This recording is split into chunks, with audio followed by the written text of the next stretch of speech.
Alrighty, Kelly, you take over. Okay, hello and welcome to UCHRI's webinar series for the Religions in Diaspora and Global Affairs Initiative. We're glad to have you here. This is the first in a series of 5 webinars where we will be discussing the nuts and bolts of the initiative and the proposal application process, and really just opening up some virtual space for you all who are working on these issues to have a chance to meet one another and talk, maybe even start talking about possible proposals or ideas. I want to mention to you that we are recording this webinar and we'll be broadcasting it via our website, YouTube, and Vimeo sites. Future webinars will essentially feature the same content in terms of the spiel I'm going to give on what the initiative is about and how to apply, but each webinar will be different in terms of who's moderating the webinar as well as who is participating. And so today we're very lucky to have Anjali Shah, reporter for PRI's The World, joining us, and I will hand this over to her in just a few moments. First, I want to just mention, though, I want to briefly go over what the hour is going to look like. So we started right at 12, and we will be ending right at 1. And so what we will do is, if you don't have any other questions, then what we'll do is I'll have you go around and perhaps just introduce yourselves very briefly, just giving us your name, your title, your campus or organization, and your field of study. And these are just meant to be brief introductions so we have a sense of who's, at the virtual table, if you will. And then as the conversation kind of unfolds later in the hour, you'll have a chance to share a bit more about yourselves and your interests. After we introduce ourselves, I have a brief PowerPoint, 14 or 15 minutes, that talks a bit more about the initiative and how to apply. I'd ask you to hold any questions that you have about that PowerPoint until the end of it, at which point I'd be happy to field any questions that you have. And then I'm going to hand this over to our moderator, who I know has lots of things that she'd like to talk to you about and engage in a conversation with all of you. Are there any questions about what we're doing today? Okay, great. Maybe we can go around the screen and introduce ourselves, and I'll start, and there are 2 of us in the room. So my name is Kelly Brown. I'm the Research Programs Manager here at UCHRI, and Religions and Diaspora and Global Affairs is obviously one of the programs that I'm working on and very interested in. Jennifer? Hi, I'm Jennifer Langdon. I'm the Associate Director at UCHRI. I guess I can go next. I'm Anjali Shah. I'm a journalist with Public Radio International, and I work on social media, but I have a long history of working between journalism and academia. Great. Juan, do you want to maybe introduce yourself? My name is Juan Carmona. I am a graduate student of history at UC San Diego. My focus is on the history of the Jewish community of Salonika in the 19th and 20th centuries. I mean, the reason why I'm interested in this program is that the community of Salonika has many aspects that are interesting from the perspective of diaspora and exile and religion, of course. Great, thank you. Kathleen, are you there? Yeah, hi. I don't have a camera. You can hear me, though? Yes. Okay, great. I'm Kathleen Moore, and I'm a professor of religious studies at UC Santa Barbara. And my area of specialization is about Islam in Western Europe and the United States, and particularly the legal dimensions. And I'm currently doing work on feminism and law in diaspora, and I'm very interested in this initiative. Great, thank you. Thank you. Our next participant is Paul Hamburg, and his mic is not working today. So he, along in the chat feature, if you've clicked the chat feature, which is on the bar on the left side of your screen, you'll be able to see what he's written. He's a librarian for the Judaica collection at UC Berkeley, and he's interested in the relationship between Israel and the diaspora. Welcome. Thank you. Susan, do you want to introduce yourself?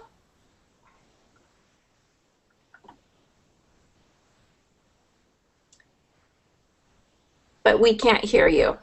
Try. Is that better? Yes. Okay. Susan Osman, Anthropology, UCR. I'm actually sitting in today because I'm going to be moderating on Tuesday, and I wanted to figure out how the technological aspects. I don't have the same experience with webinars as some of you do, so I wanted to see how it worked. And I'll leave it at that since I'll be talking more on Tuesday. Great, thank you. And James, do you want to introduce yourself? Yes, I'm James McMillan. I'm the systems admin here at UCHRI, and I'm helping make this webinar happen so it can go out to the world. Thank you, James.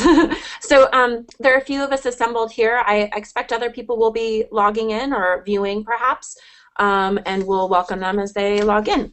So I just have a brief PowerPoint that talks a little bit about the initiative and how to apply. So what I'll do is I'll go ahead and start that, and then if you have any questions about it, just hold your questions until the end, and I'm happy to field them. So it looks like we've just had one person join.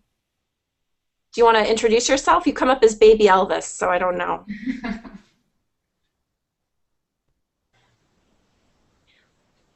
But you'll have to unmute your mic.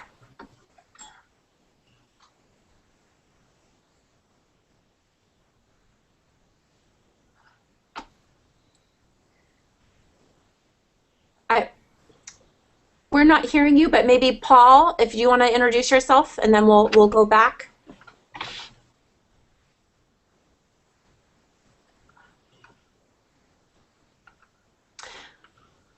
Maybe what I'll do is I'll go ahead and as you guys figure out the audio aspects of your computers, I'll go ahead and start the PowerPoint, and we can return to introductions at the end of that, if that sounds okay to everyone. Okay.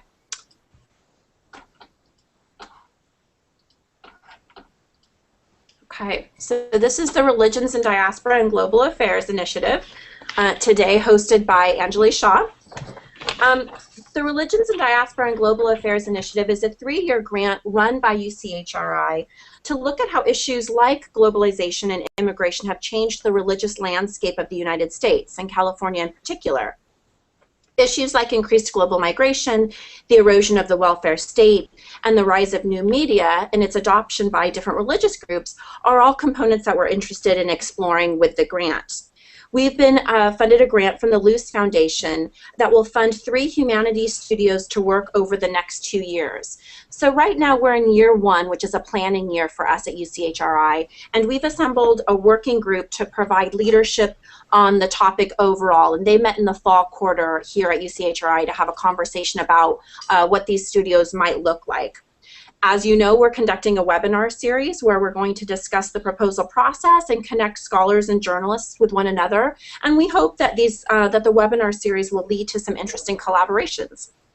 And lastly, we will be conducting or holding a studio jam session.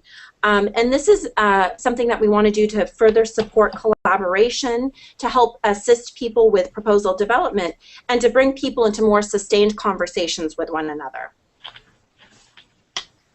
So what is this humanities studio, right? So if you imagine the science lab meets the artist studio and their love child offspring is the result of that, the humanities studio is something more and different than either the science lab or artist studio on their own. And so that's what we're interested in developing here over the next couple of years. It's a place where we'll convene a multidisciplinary mix of scholars. So as you can see from the slide here, a wide range of people, faculty and graduate students, journalists and public intellectuals, as well as people who are in the community like activists, artivists, community members, whoever would fit with the topic that you're working on.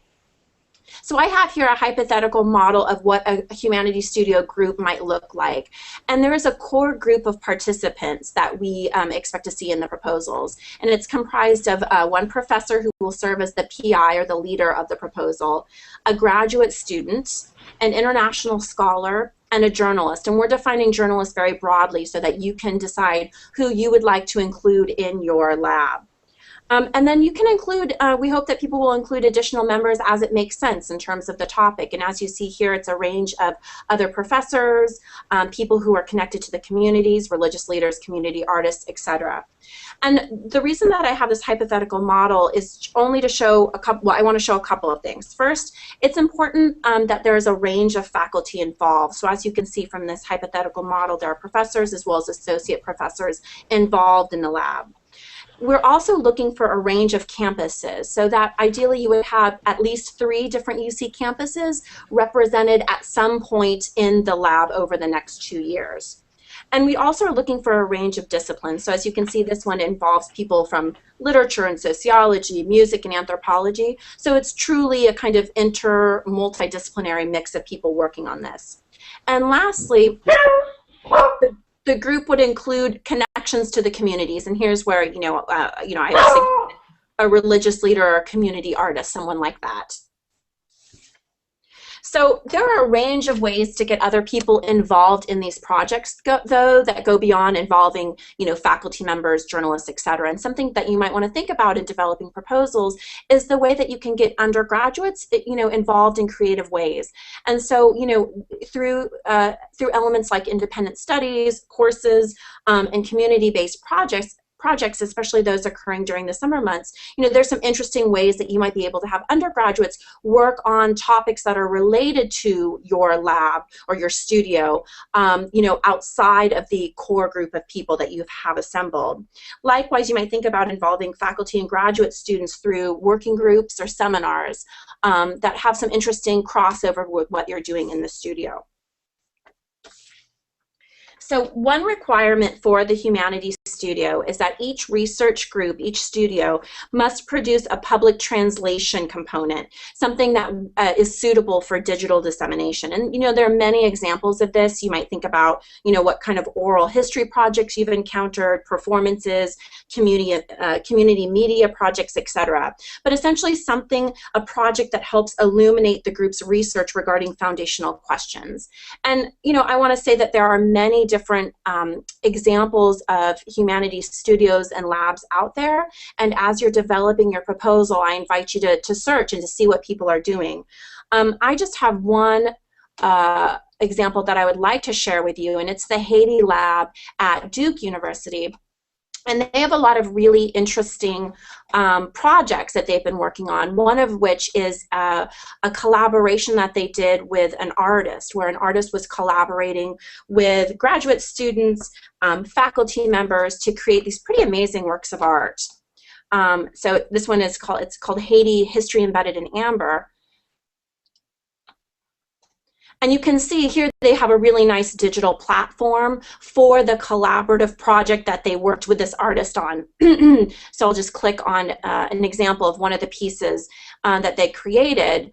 And there are these really gorgeous pieces of art that was part of the project that they were working on. And then on their website, and they're also displaying this in a museum, they're able to provide background information in terms of how this was created and the story behind it.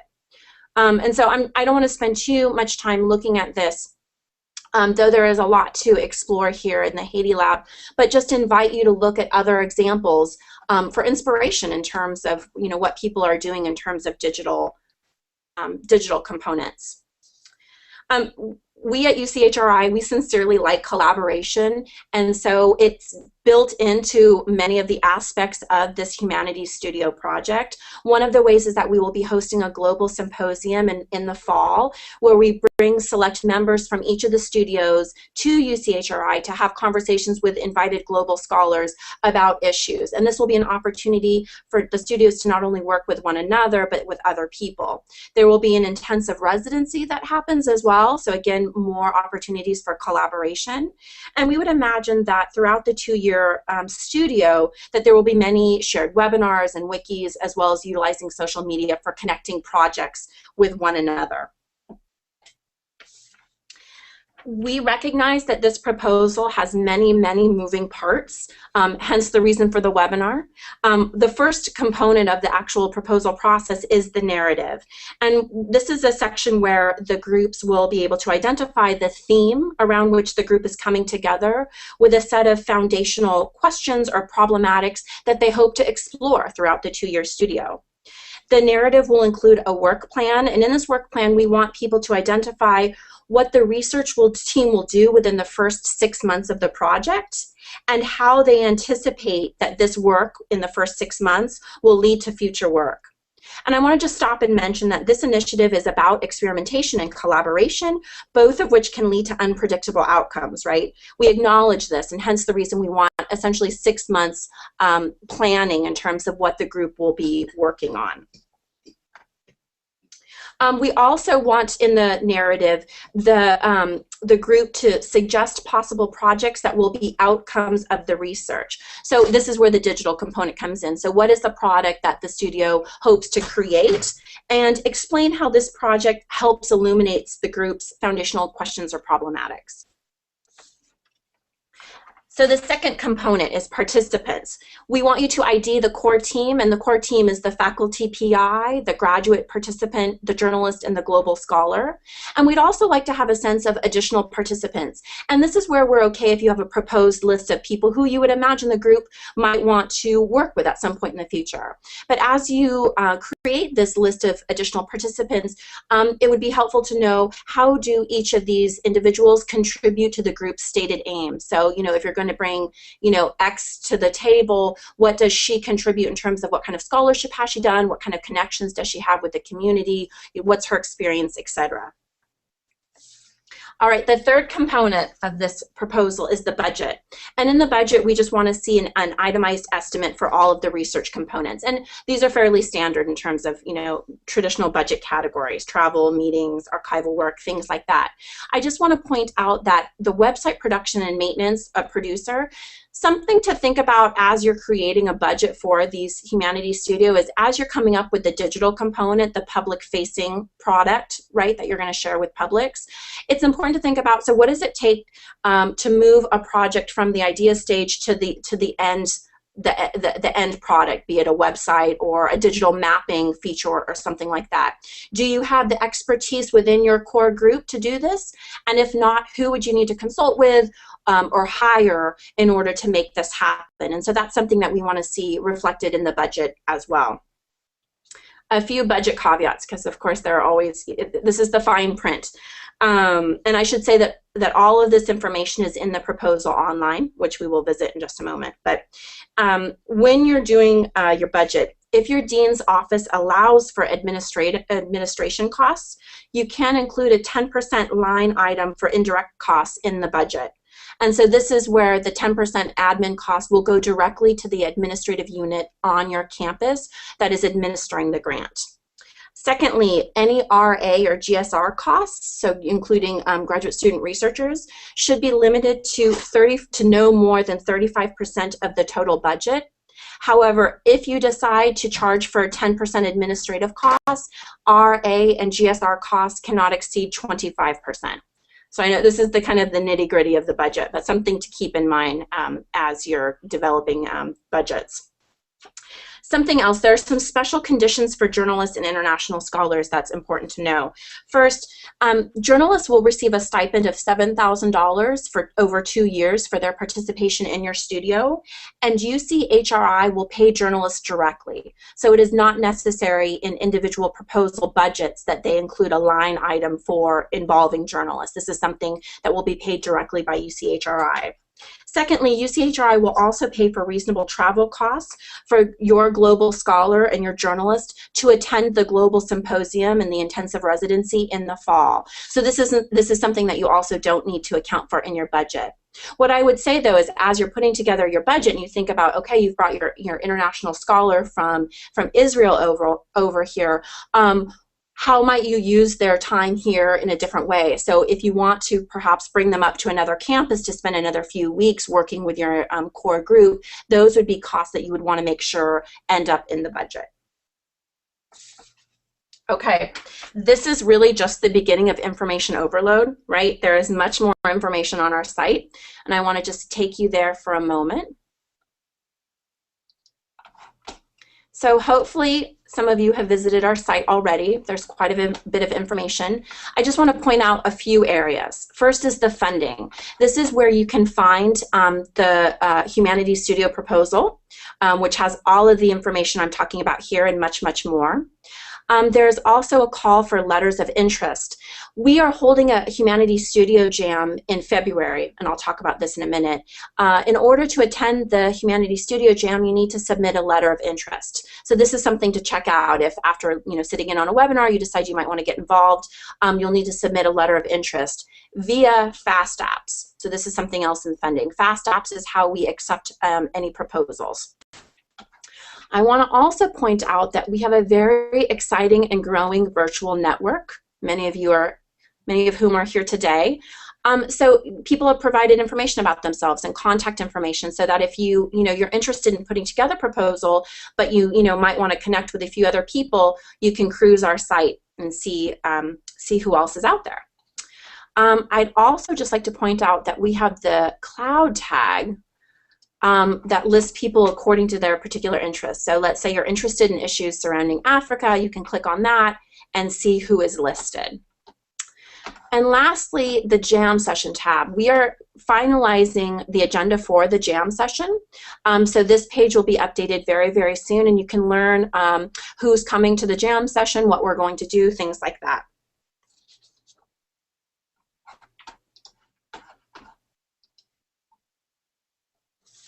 Okay, a few final funding details. Each research group will receive up to $40,000 a year for 2 years, so a total of $80,000. Any ladder track UC faculty member can serve as the PI, and applications will be ranked and evaluated by some members of UCHRI's advisory committee in collaboration with UC faculty experts in the field. So they will choose 6 applications for the final round of funding, of which 3 are chosen for funding. Okay, a few next steps. There are more webinars. We have a few tomorrow. On Tuesday, we have a webinar that will be moderated by Susan Osman, Professor of Anthropology at UCR and a member of our working group.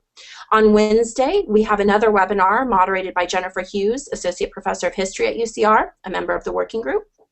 The letters of interest are due January 18th, so just a few weeks away. So if you think that you're interested or you might know of somebody who's interested, please be sure to share this information with them and let them know that January 18th is the cutoff date to apply to attend the Jam Session. And lastly, UCHRI, we will fund up to 40 people to attend the Jam Session. So we will pay for lodging and travel to come to UCHRI for the Jam Session. Okay, I've talked a lot about the Jam Session. What is the Jam Session? Please tell me. It's part proposal development and part networking. We really see it as an opportunity for people who are interested in religions and diaspora to meet with one another and to start talking about what a proposal would look like.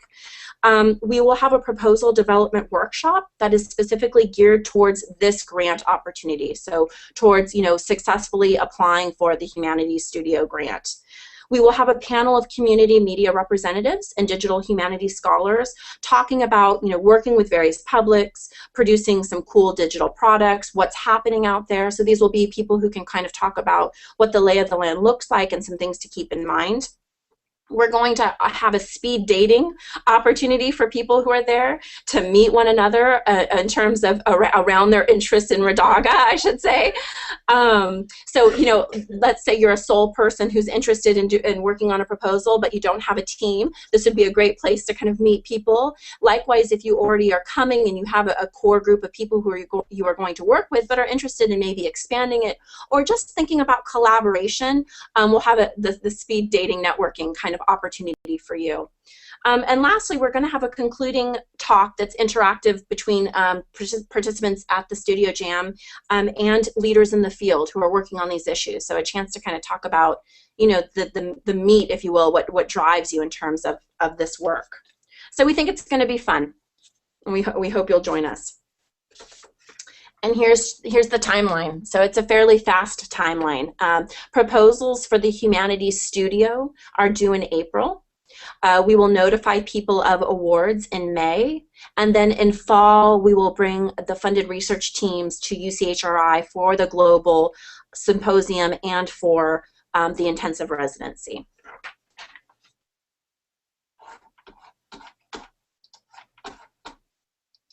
So that's the nitty-gritty of applying for a Humanities Studio grant. I'm happy to field any questions that you may have. I'd be happy to answer them.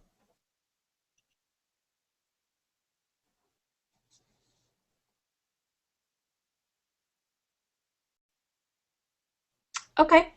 And perhaps there aren't any questions. I recognize this is quite a bit of information and fairly detailed in terms of submitting a proposal.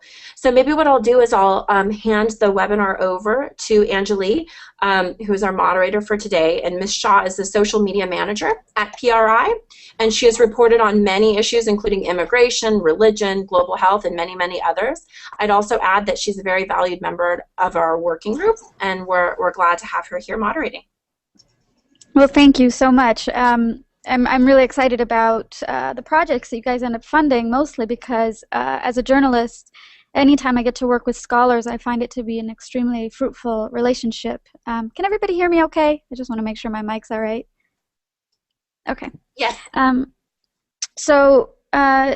I just want to start by just making a few short remarks. I think I'm the moderator here today, mostly because I'm going to guess that a lot of scholars will have questions about ways to work with journalists and what that means. And so I'll tell you a little bit about myself and my work with scholars, and we can just have a discussion. Really, my career started right after 9/11, so the issue of religion in the diaspora is quite crucial to my work. At PRI, I work in social media, developing stories online and using social media to find new sources of information in the areas of immigration and global health and development. But I also, my last big project was working on a book called Chinese Characters, which was a collaboration between journalists and scholars of narrative essays about life in China, which included actually a whole section on people's lives with regard to spirituality and religion and their beliefs. So I have a lot of interest in this subject. I find that in covering immigration, very often the religious institutions and religion scholars have a lot to say about communities, because that's often the first big institution that immigrants connect with when they come to the United States or move elsewhere. So it's a really great way to think about it, to think about how people move. And I'll just say this about, working with scholars. My first job as a journalist was actually at UCLA, which is why, I've been working in the UC system a lot. It's journalists, I think in international news, this is a big portion of what's missing in our field is this kind of long tail look at news around the world. And that has a lot to do with economics, it has a lot to do with culture, but journalism can really benefit from academic sustained attention to a lot of subjects. It gives us richer and smarter coverage, which is my goal as a journalist always. And I'm also very dedicated to the idea that scholars should be public intellectuals. It would be a really wonderful thing if people had a lot more access to the work and the ideas of scholars. And so I think a lot of what this program is about is creating proposals that can be accessible in that way. And it's not always a smooth road working with journalists and between journalism and scholarship, but it's almost always a very fruitful one. So I'd be really interested to hear what your questions are and what you're thinking with regards to proposals in this and other endeavors in your public-facing projects. Or if I can answer any questions that you want to know about how journalists work and what kind of, partnerships you might be able to expect.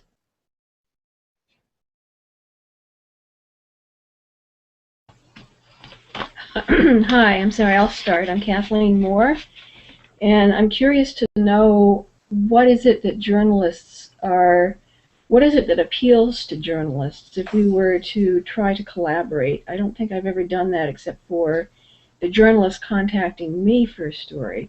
How is it that a scholar goes out and contacts a journalist? I think Shuka is here, and so she could probably empathize with me. Man, if a scholar contacted me and said, I have a great story for you, wow, that's a good day usually. But I think the important thing to remember is who the audience is. And I talked to Kelly about this. a little while ago, but I think scholars often think about who the audience is too late to really make an impact with their work. So if you want to call a journalist, you got to remember who their audience is. If you want to create a public-facing version of your scholarship, you have to conceptualize who you want to speak to so that the material is accessible. So, you know, journalists are really interested in a range of things. Probably contemporary issues are the easiest, but there are a lot of journalists interested in history, that are interested in historical topics, especially if you can connect it to the contemporary in some way, either topically or via, you know, existing communities. So, I mean, if I would say get to know a journalist's work first and pick a journalist whose work you respect and who you think might be able to do justice to the histories or the stories that you're bringing out.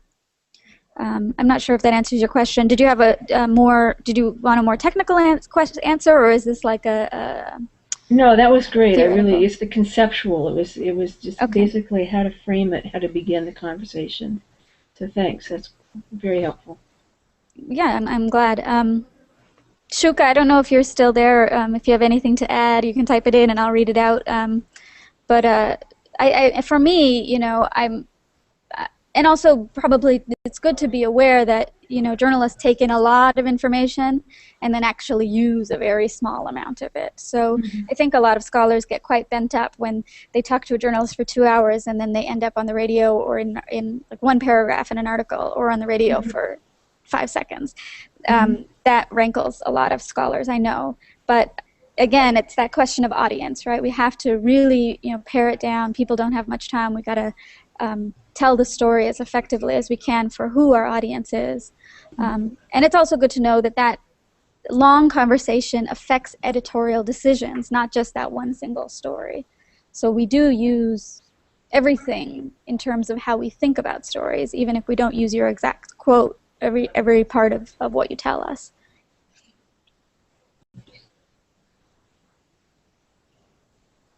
Any other questions about this section, or does anybody have any experience, maybe horror stories or anything you want to get off your chest about this kind of work? Because I know it can be pretty stressful for a lot of scholars.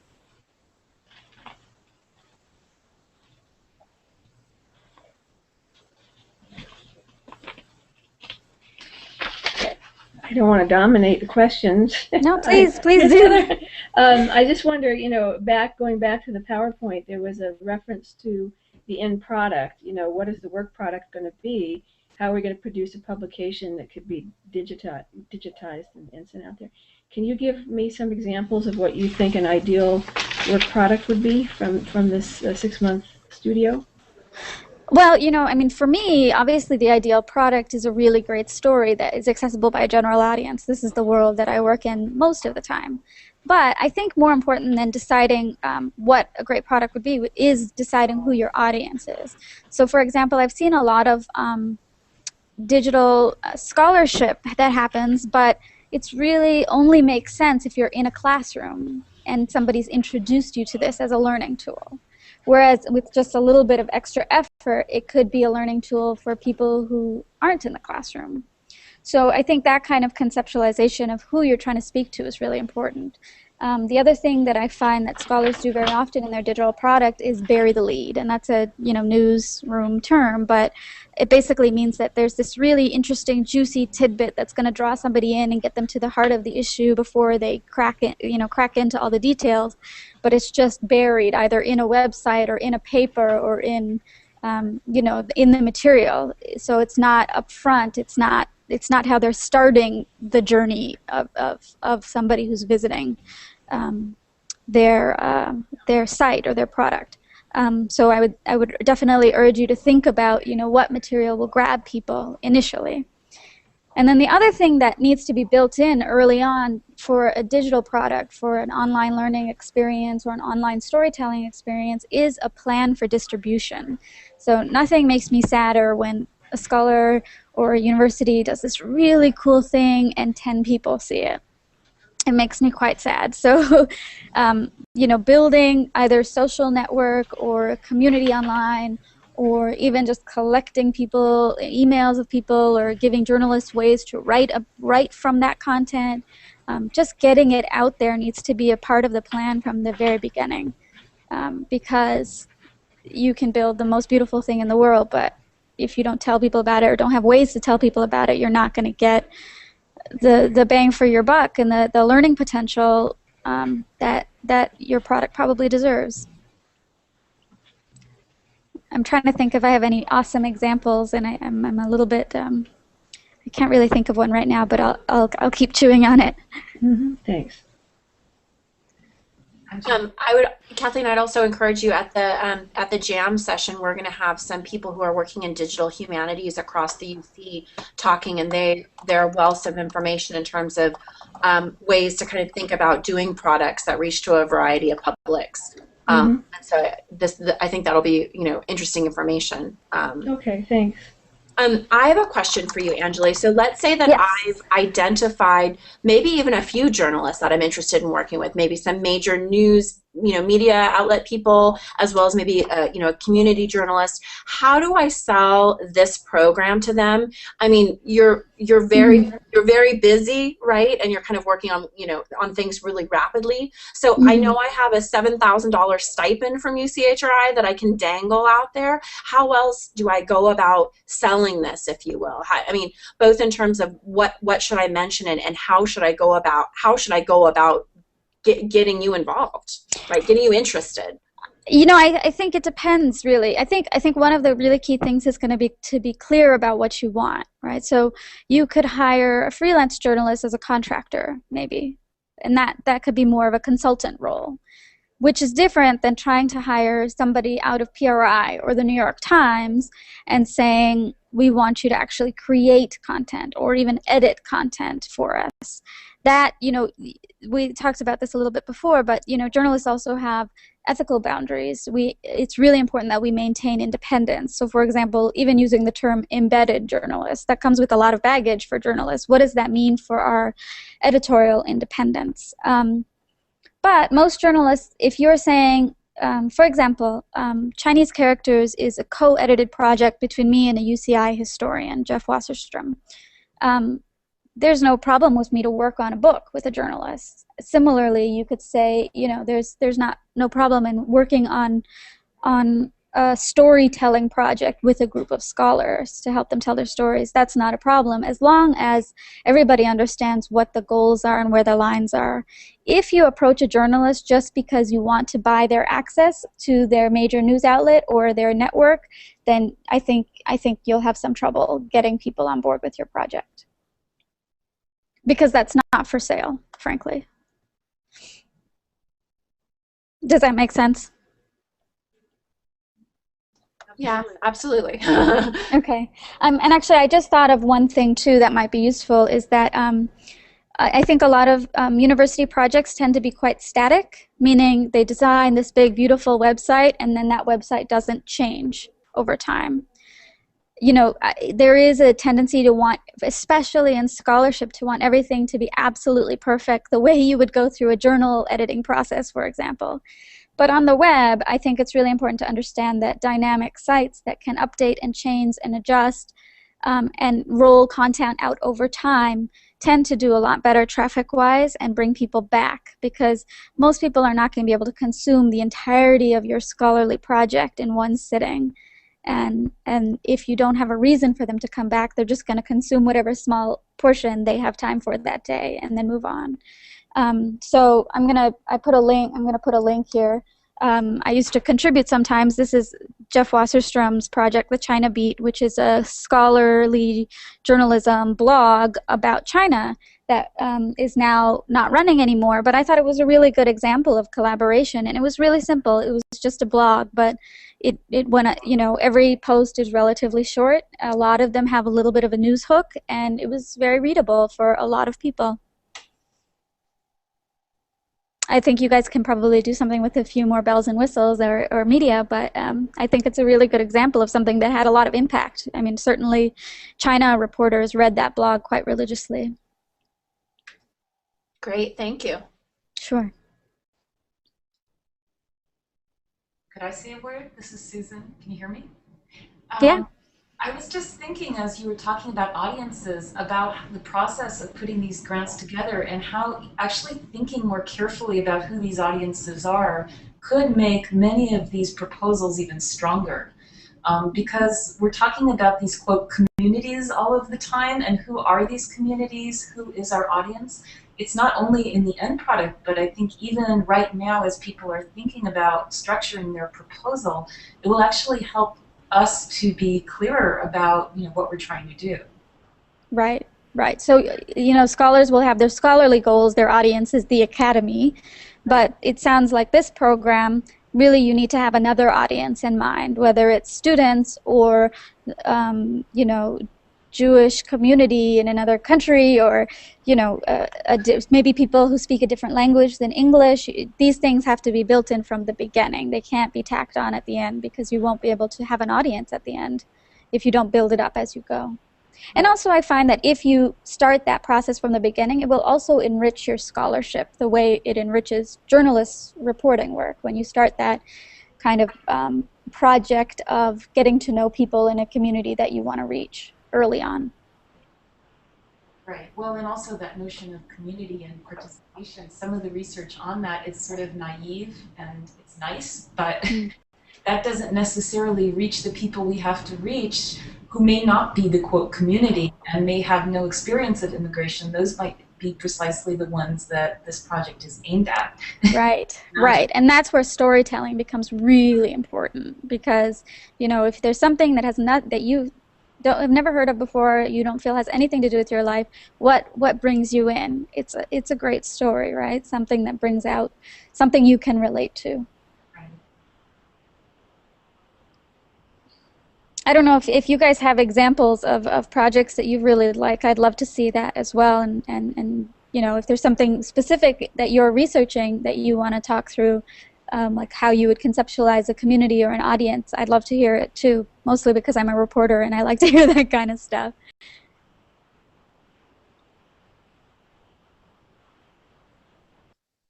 Oh, I'd like to hear that too. I think that would be really interesting to kind of get a sense of what people are thinking about right now, and ways that they might conceptualize those different audiences.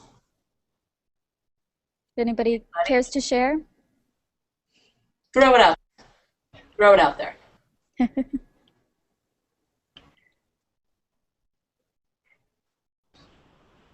We're going to start calling names. You guys sounded like you were working on super interesting things, so please feel free. I can see Paul is typing. Maybe we'll have something here to talk about. Actually, can you all hear me? Yes. Yes. Oh, good. All right, my microphone's working. I'm sorry the video is not. I'm on the wrong computer. No worries. I have a question really for the UCHRI folks, if I may. And that is a project I wrote about yesterday that I'm interested in doing is partly based in Miami, but also partly based in Cuba, with a religious seminary that the only one that the Cuban government never shut down, and it's a Protestant seminary which is now going through quite a revival. I'm an anthropologist, and most of the anthropologists who work on religion in Cuba are interested in the more exotic African-inspired religion, Santeria, Palo de Monte, and so forth. But I am interested in this Protestant revival that's going on there at the moment, and I'm wondering, first of all, are there restrictions for UCHRI for this grant? Are there restrictions on working in that particular country? And secondly, I'm not sure how to go about working with a journalist there. Journalism and the Cuban state have a lot of issues. Any ideas? Actually, either from the journalistic perspective or from UCHRI's perspective.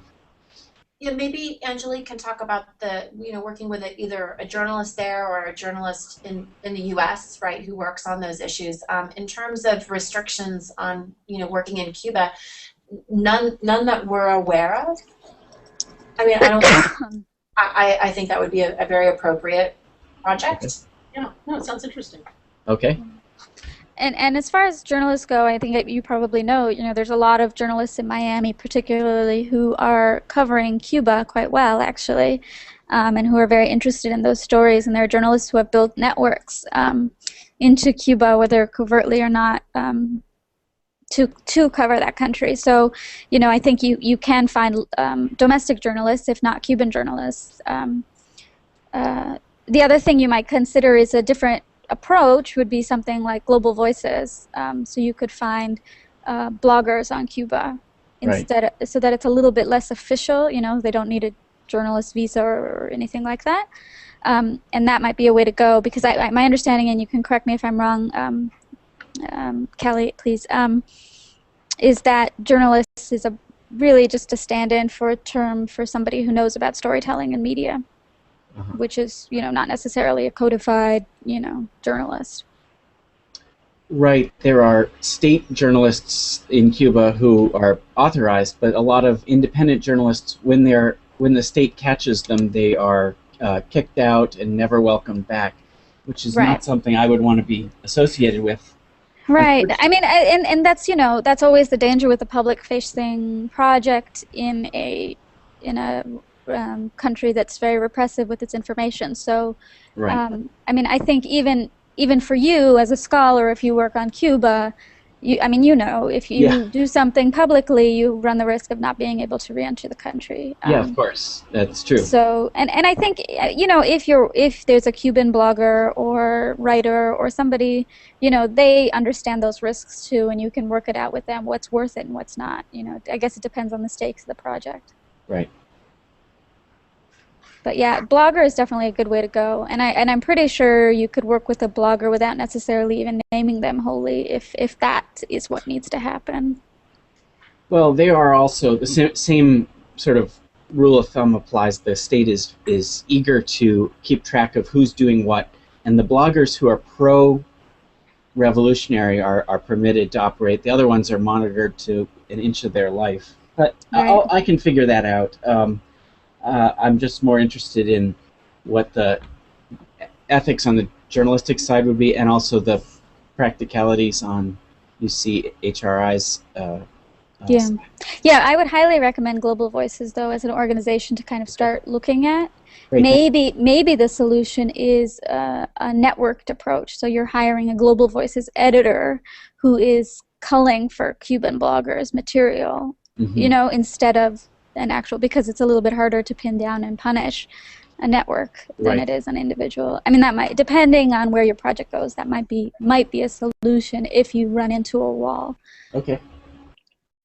So I have a question for Paul, which is, and maybe it's a question, sort of for the larger group, in that I think one of the challenges for scholars in connecting with this proposal and this project, the Humanities Studio, is to figure out ways that their individual work and scholarship can connect with other scholars on a sort of larger thematic way. And so my question to Paul, and then to the rest of you also, is to kind of how are you thinking about connecting your project and your research to other people in a sort of a larger thematic way? To other scholars is easy. I do it through, I have a blog for specialists, and also we have a Facebook group. But connecting to a wider audience, at a certain point one wants the wider audience, right? Mm-hmm. That's the issue that I'm learning about as I sit here. So other scholars isn't so bad. Again, we have a Facebook group and a blog. But so my question is actually very specifically around the grant. Like, how would you frame a Humanities Studio working group and put together, a core group of scholars and then other projects that, engages your specific research questions, but in a way that, is slightly broader than, this one religious seminary and the connection between Miami and Cuba. Does that make sense? Yeah, of course. That's the question I'm working on, thinking about now. So I don't have an answer yet. Okay.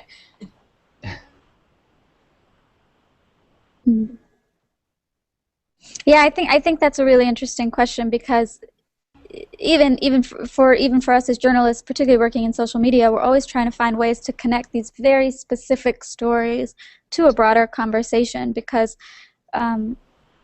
we want to give it broad context, even if we don't have these massive resources to report from every place in the world. So I think there are really interesting ways to do that, but you have to kind of make choices about their editorial choices, really, for us, and maybe scholarly choices for scholars, but about what you want to know from people beyond this very specific research that you're doing.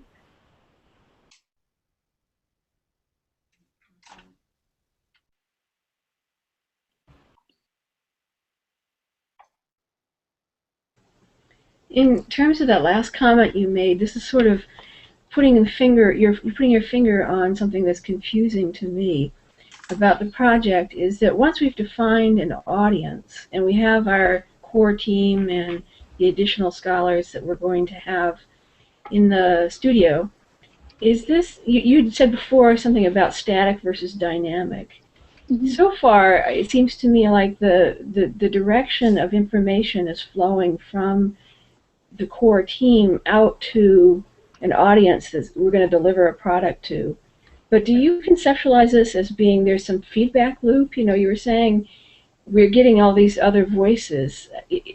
Is there a way in which we can talk about our community out there as actually participating in some way by contributing information or analysis or questions? Somehow they're participants and not just consumers of what we're doing. Right. I think that's a really important element of the whole studio, right? And so the core group is kind of the people who are there throughout the 2 years, right? But the additional members can be there as frequently as you want them, participating in as many elements of the project as it seems appropriate. And so I could imagine if you're interested, if you're interested in kind of collecting stories around a particular topic or thematic, I could imagine you working with undergraduate students to go out into the community to collect stories, to have a kind of dialogue between various populations that informs what it is that you're doing, right? That informs the direction that your research takes, right? So it's not just about creating, the point of the studio is actually not just to do your research and then create a product that you think is going to be perfect for a certain public, right? But the kind of the give and take. So in collaboration with community members, in collaboration with, different artists, in collaboration with different groups, right? Different religious leaders, however you see fit, that you're exploring this issue, right? That you have this set of questions that you're interested in exploring, you don't know the answers to yet, but you're going to start involving these various populations to start talking about it and start exploring it. And so, you have an idea of what you think that digital component will be, and I think there are lots of ways to think about that. It's not just a digital map of where things have happened, or it's not just a website that delivers your research, but it's really about, as you're doing this research, kind of thinking about a product that allows you to demonstrate this, to share it, and to perhaps involve people. Mm-hmm. So just to riff off of the idea of a digital map, if you wanted to do something like a digital map of, a particular religious community, one way to sort of make it more dynamic and broaden it out would be to have the map take you to an oral history or a story by a community member that then might be interpreted or commented on by a scholar. It could connect up with other sorts of products, literary excerpts, journalistic coverage, blog posts about that particular site or that particular story. I think that there are a lot of different ways that you can kind of think about how you can engage with different people, different communities, different ideas, different texts in as Kelly said, sort of answering a broader question or set of questions that you don't necessarily know what you're gonna end up when you start. Right, that's the hard part for a lot of scholars and journalists too, frankly. There's like a little bit of element of control you have to give up in order to invite people into what you're doing. And it's interesting that you say that, because when we were writing the grant proposal, one of the things we were kind of thinking about was so many of the funding options through UCHRI ask you to know in advance what you're going to do, what you're going to produce. And we wanted to flip that on its head and sort of create an opportunity for scholars to have an opportunity to play a little bit and not know what they're going to do. A little scary, it's leaping without knowing that the net is going to be there, but I thought it sounded like a lot of fun. Yeah, exactly. It's way more fun. Opportunity to sort of not have to know in advance what's going to come out of my intellectual work and my engagement with other people around those ideas. Mm. This is a very good question, though. I think that's kind of the crux of the issue, and for a lot of people, right? If we involve other people, well, doesn't that mean that maybe the quality goes down or something? And that's you have to really moderate communities well and build networks well, and then you can get a lot out of them. Are there other people who want to talk a little bit about their research or ask any questions? I'm looking at the time. It's 12:56. We have another 4 minutes before we're scheduled to end the webinar. Are there any issues or ideas or pleas out there for the scholars you're interested in collaborating with? Knowing that this will be broadcast, so who knows who might be looking at this in a day or two. What kind of audience are you expecting? It's growing. It's growing. We're actually really excited. I mean, quite a few more people signed up for today's webinar than are here today, and I think that's to be expected. Things come up. So it's certainly growing.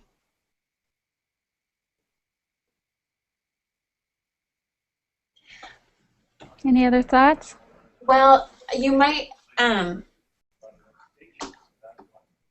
somebody. I'm sorry, I don't know your name. You might want to use the chat. If you see the chat feature on the left side of the screen, you can chat. We'll give her a minute to write us.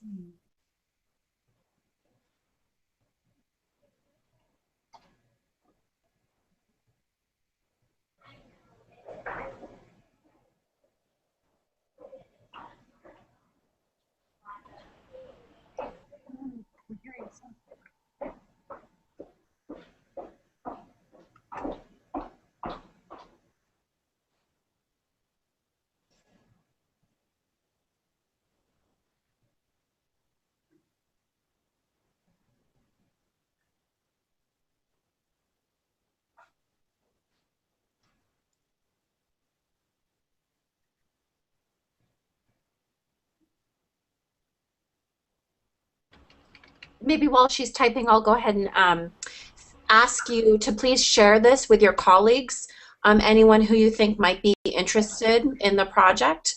I'm happy to send any information that might be helpful. All right, the question is, can you tell me where to send the letter due soon? So you'll want to check out UCH or the Radaga website, which I will send right now. And under the funding section, it'll have information in terms of how to submit the letter of interest. And you're submitting it via our FastMaps, an online proposal reception site. So I'll include that for you.